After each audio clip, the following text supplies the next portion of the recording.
Real life thriller horror suspense story अनजान कातिल।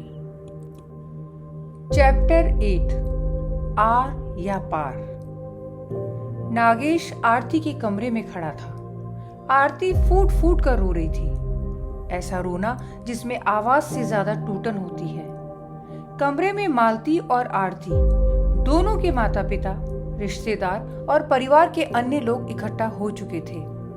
हवेली का हर कोना शोक से भारी था। तभी दरवाजे पर हल्की सी दस्तक हुई। एक पुलिस इंस्पेक्टर अंदर आया। नागेश जी, उसने औपचारिक स्वर में कहा, हमें आपका बयान चाहिए। नागेश ने धीरे से उसकी ओर देखा। किस बारे में? उसकी आवाज में छिपा हुआ गुस्सा था।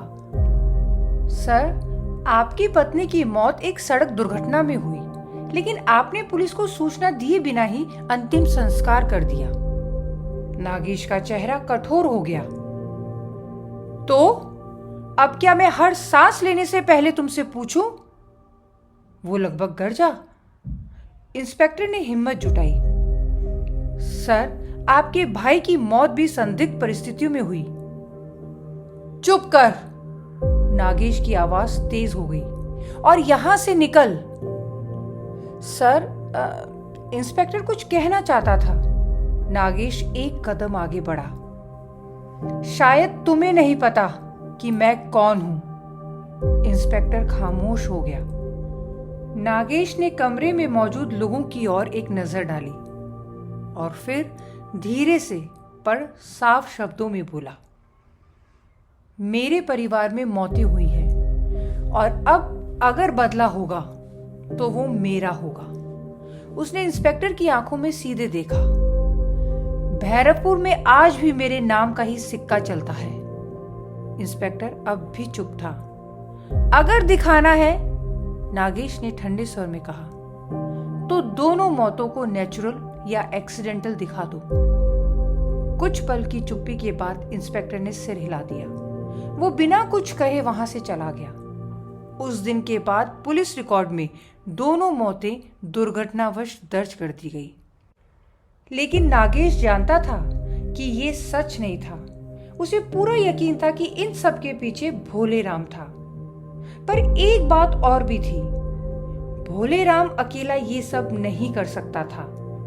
कहीं ना कहीं कोई और था जो पर्दे के पीछे से डोरियां खींच रहा था।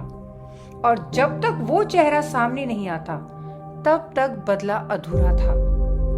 नागेश फिर आरती के पास आया। आरती, उसने शांत लेकिन दृढ़ स्वर में कहा, तुम और नीतू अभी इन लोगों के साथ यहां से चली जाओ। आरती ने आंसू भरी आंखों से पूछा, और आप? मैं यहीं रुकूंगा। डॉक्टर ने आर्यन को 7 दिन के ऑब्जर्वेशन पर रखा है। आरती ने धीरे से सिर हिला दिया। नागेश की नजर अनायास नीतू पर चली गई। वो बहुत ज्यादा सहमी हुई थी। एक पल के लिए नागेश के मन में कई सवाल उठे, लेकिन उसने खुद को रोक लिया। मैं क्या फालतू की बातें सोच रहा हूं, उसने मन ही मन कहा। नीतू तो बस एक बच्ची है। फिर भी उस 16 वर्ष की लड़की का चेहरा उसके जहन में उभर आया। वो लड़की जो अब इस दुनिया में नहीं थी, लेकिन उसकी आंखें, वो आंखें आज भी नागेश को याद थी। उनमें डर नहीं था, उनमें एक अलग ही आग थी। ऐसी आग जो देर से सही लेकिन सब कुछ जला देने की ताकत रखती थी। और नागेश को पहली बार एहसास हुआ कि शायद ये कहानी अब भी खत्म नहीं हुई थी।